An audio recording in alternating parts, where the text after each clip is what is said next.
Hello, a very good morning to all of you. Welcome to my channel NG Medicals. In this video, we are going to see the part 2 of otitis media. So, पिछले video में हम लोगों ने part 1 discuss कर लिया था. So, what is otitis media? Introduction part, definition, its causes, risk factors, pathophysiology, clinical features, ये सारी चीज़ें और उसके टाइप्स भी, ये सारी चीज़ें हम लोग डिस्कस कर चुके हैं. इस वीडियो में हम लोग देखने वाले हैं diagnostic evaluation, management, medical management, surgical management, nursing management, prevention and complications. तो चलिए देख लेते हैं कि क्या है ओटाइटिस मीडिया. थोड़ा सा रिव्यू कर लेते हैं. ओटाइटिस मीन्स होता है इन्फेक्शन, ठीक है. मीडिया मीन्स होता है मिडिल. तो मिडिल ईयर में अगर इन्फेक्शन हो गया that is known as otitis media. तो जैसा कि हम सब जानते हैं कि हमारा जो ईयर है वो 3 पार्ट में डिवाइड होता है, राइट. जो बाहर की ओर आपको देखने को मिलता है ये वाला पार्ट, इसको हम लोग एक्सटर्नल ईयर बोलते हैं. उसके बाद ये एक पाइपलाइन स्ट्रक्चर में अपने आप को कन्वर्ट कर लेता है थोड़ा अंदर जा करके, जहाँ पे आप फिंगर डालते हो, है ना. ये है आपका एक्सटर्नल ईयर इतना. इसके बाद आपका आ जाता है टिम्पैनिक मेम्ब्रेन या कान का पर्दा, आप इसे हिंदी में बोलते हो, ठीक है. ये एक तरह की मेम्ब्रेन है, झिल्ली है, जो कि आपको सुनने में हेल्प करती है, ठीक है, हियरिंग में हेल्प करती है. टिम्पैनिक मेम्ब्रेन से अटैच 3 बोन्स देखने को मिलती हैं. एक ये वाली बड़ी वाली, इसको हम मेलिस बोलते हैं. इसके बीच वाली, इसको हम इनकस बोलते हैं. और ये जो छोटी वाली है इसको हम स्टेप्स बोलते हैं. ये सारी चीज़ें मिला करके आपका मिडिल ईयर बनाता है.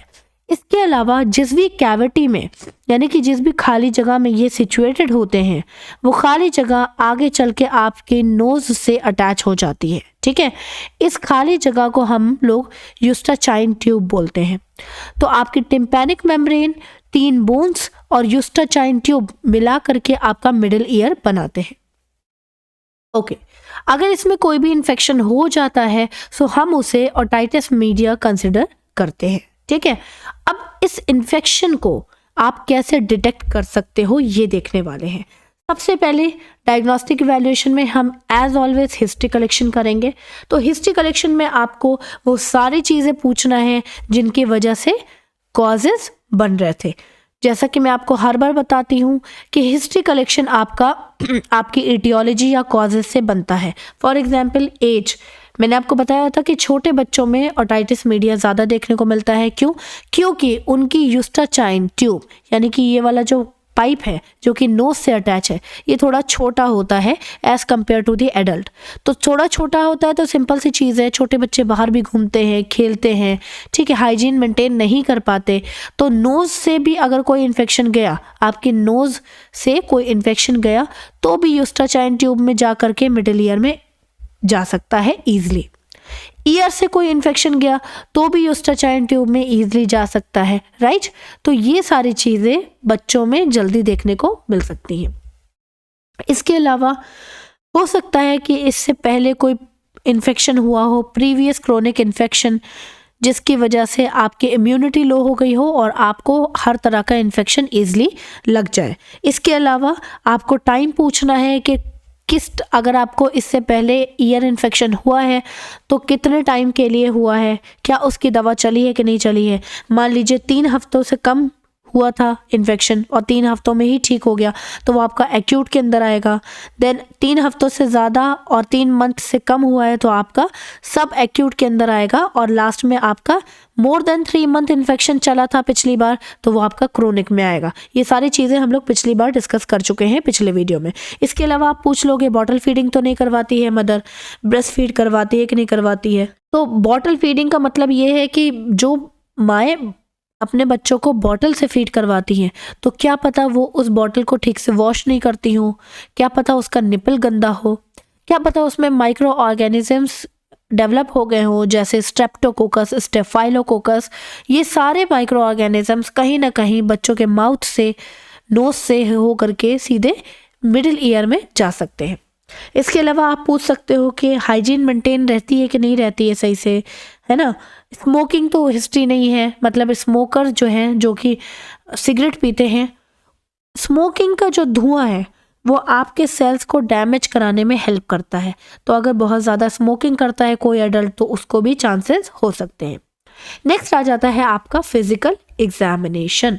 ठीक है, तो फिजिकल एग्जामिनेशन में हम सबसे पहले चेक करते हैं as always vital science.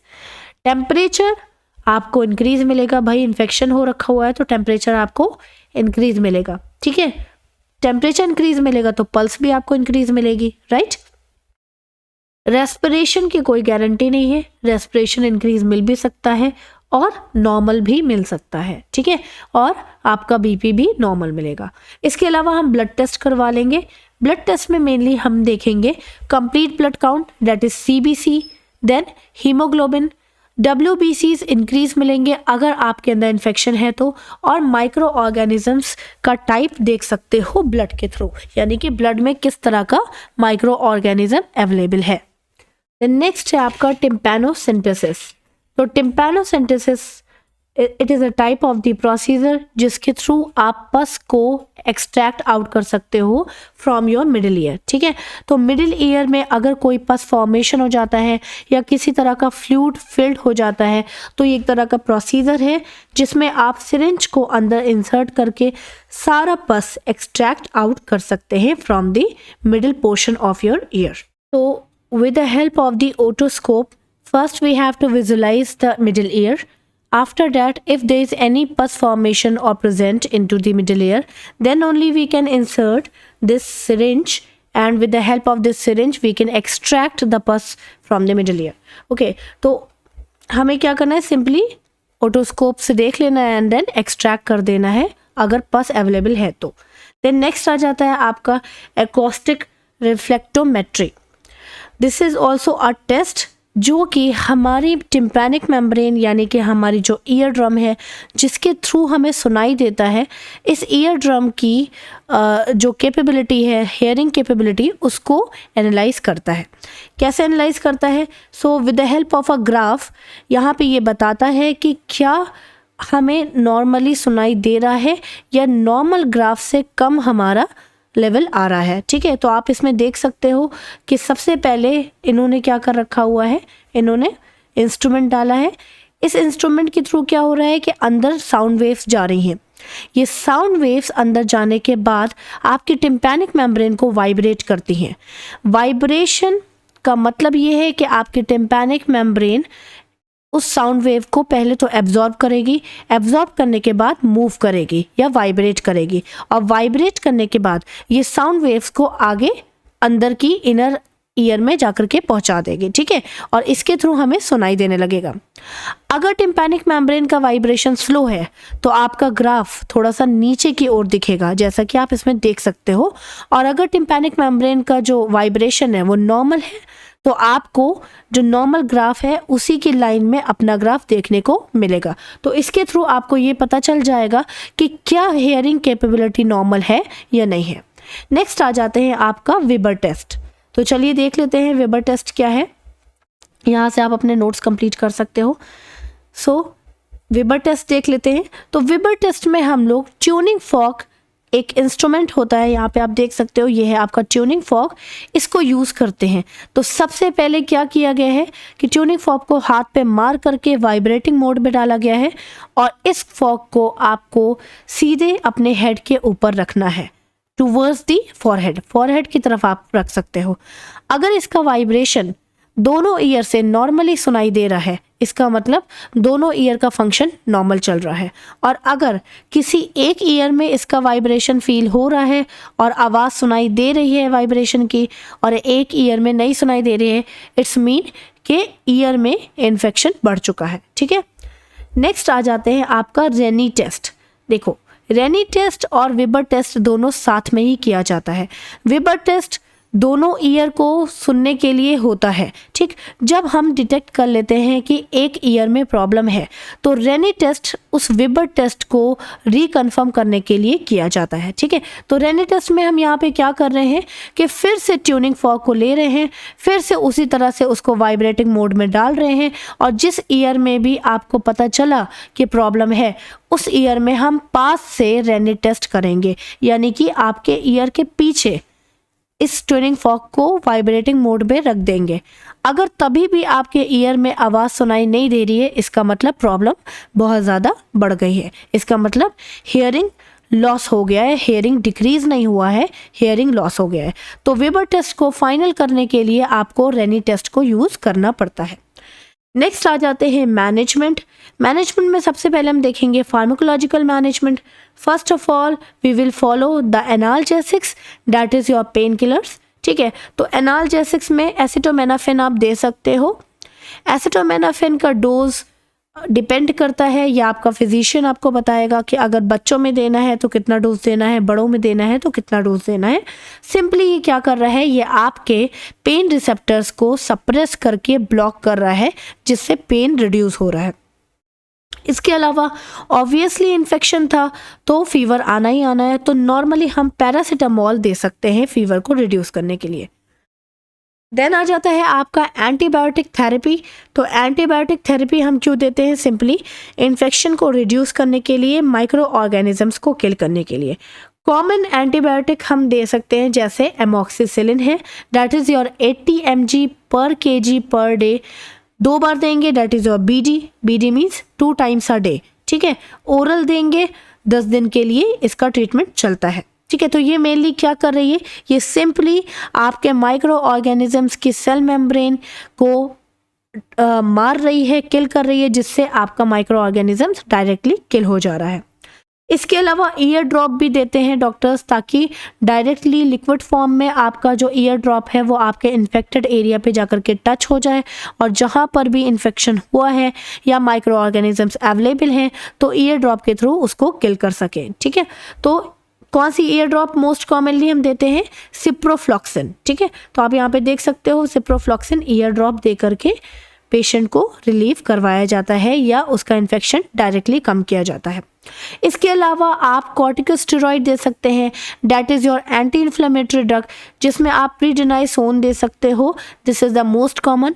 Inflammation को कम करने के लिए या रेडनेस को कम करने के लिए, अंदर के ईयर के स्वेलिंग को कम करने के लिए आप ये ड्रग दे सकते हो।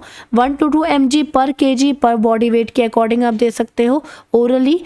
दिस विल बी फॉर 7 से 14 डेज।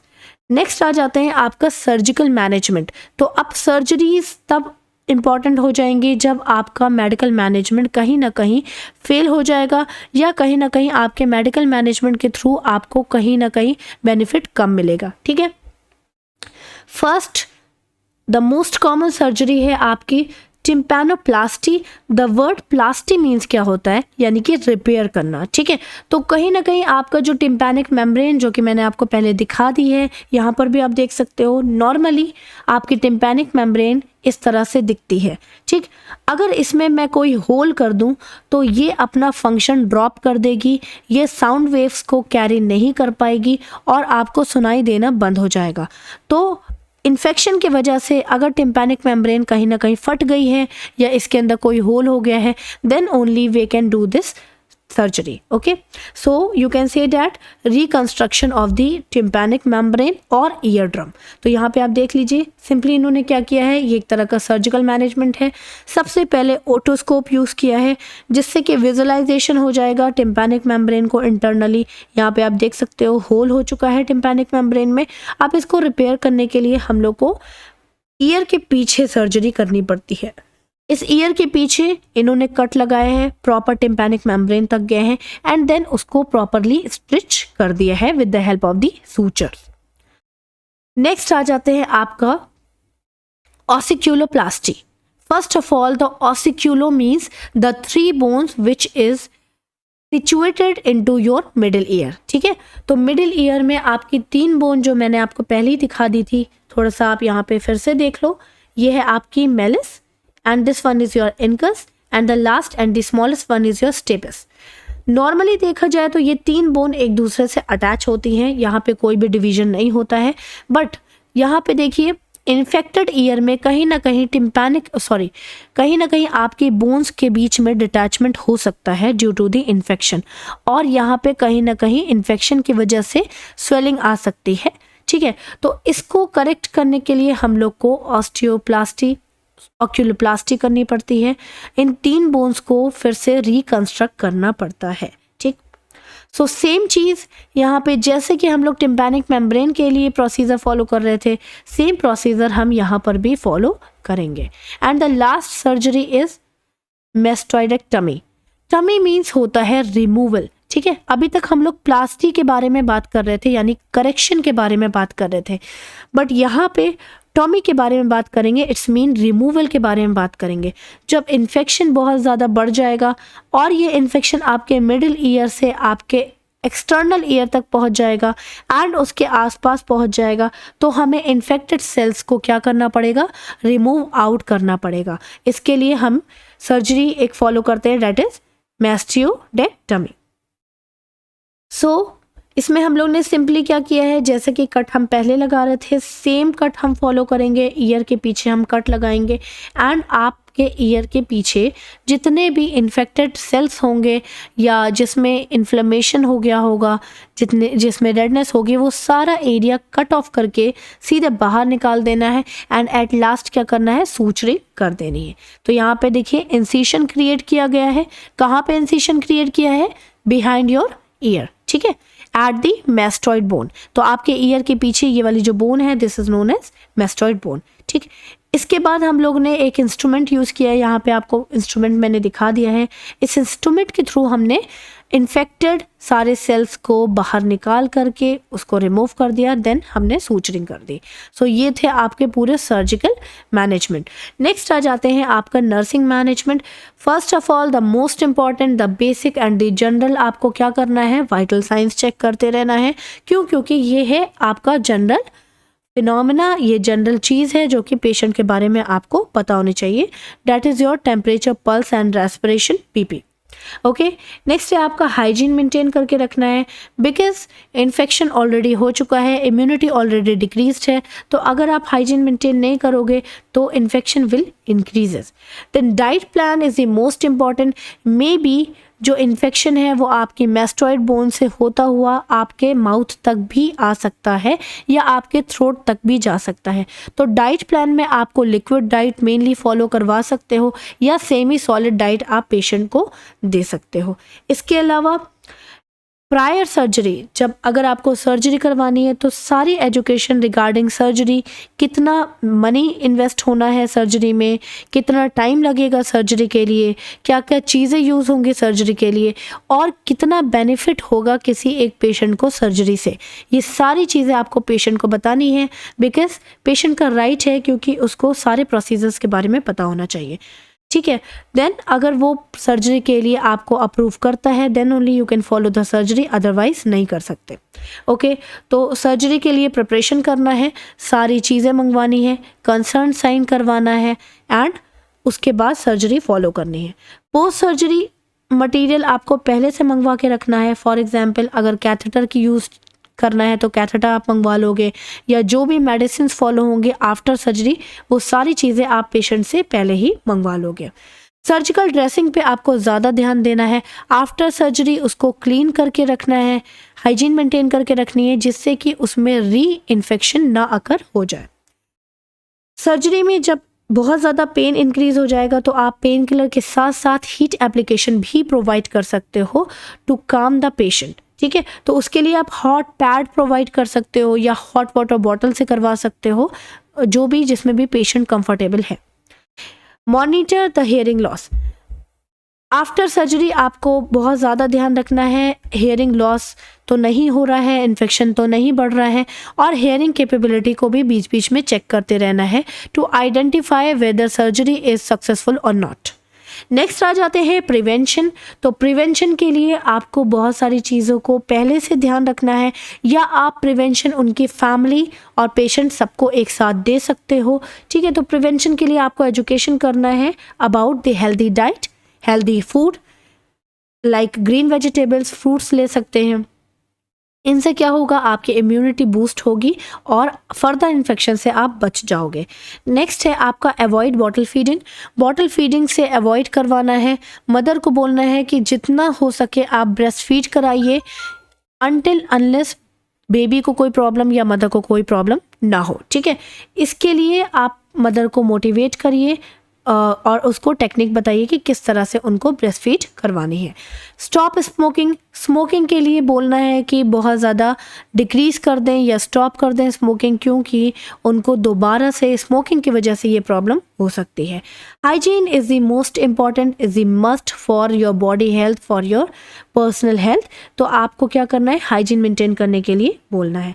इसके अलावा जो लोग स्विमर्स हैं या स्विमिंग करते हैं तो उनको बोलना है कि एक बार उनको ओटाइटिस मीडिया हो गया है, नेक्स्ट टाइम उनको कंटामिनेटेड वाटर, यानी कि वो वाटर जिसमें बहुत ज़्यादा माइक्रो ऑर्गेनिजम्स हों या बहुत लोग उस वाटर को यूज़ कर चुके हैं या उस वाटर को बीच बीच में जल्दी जल्दी चेंज नहीं किया जा रहा है, उससे थोड़ा सा दूर रहना है ताकि दोबारा से इन्फेक्शन ना हो। Early detection is the most important step. Early detection सिर्फ पेशेंट को ही नहीं करना है, हमको और आपको भी अर्ली डिटेक्शन करवाना चाहिए। अर्ली डिटेक्शन का मतलब ये होता है कि हर 6 महीने में आपको अपना कंप्लीट बॉडी चेकअप करवाना है, जिससे कोई भी इन्फेक्शन या कोई भी डिजीज कंडीशन आपको पहले से पता चल जाए एंड हम उसका ट्रीटमेंट कर सकें। Avoid cleaning the year into the two deep. जो लोग बहुत ज़्यादा ईयर को क्लीन करते हैं या बहुत डीप उसको अंदर ले जाते हैं तो इसकी वजह से आपके टिम्पैनिक मेम्ब्रेन इंजर्ड हो सकती है एंड एट लास्ट क्या हो सकता है कि उसके अंदर इन्फ्लेमेशन या इन्फेक्शन हो सकता है। लास्ट आ जाते हैं कॉम्प्लिकेशंस। अगर आप प्रिवेंशन को ठीक से फॉलो नहीं करेंगे तो you will be getting the more problems as a complication. ठीक है, फॉर एग्जाम्पल क्रोनिक इन्फेक्शन हो सकता है। मान लीजिए आपको एक्यूट इन्फेक्शन था बट आपने अभी भी ठीक से ट्रीटमेंट नहीं कराया या प्रिवेंशन फॉलो नहीं किया, then you can face the chronic infection. इसके अलावा अगर बहुत ज़्यादा इन्फेक्शन हो गया तो आपके ईयर डैमेज हो सकता है। ईयर डैमेज हो गया या ईयर का कोई भी पार्ट बीच का डैमेज हो गया तो आपको सीधे सीधे परमानेंट hearing loss हो सकती है। So this is all about the otitis media. If you're having any problem, please ask me in a comment box. Till then, bye bye. Take care and have a nice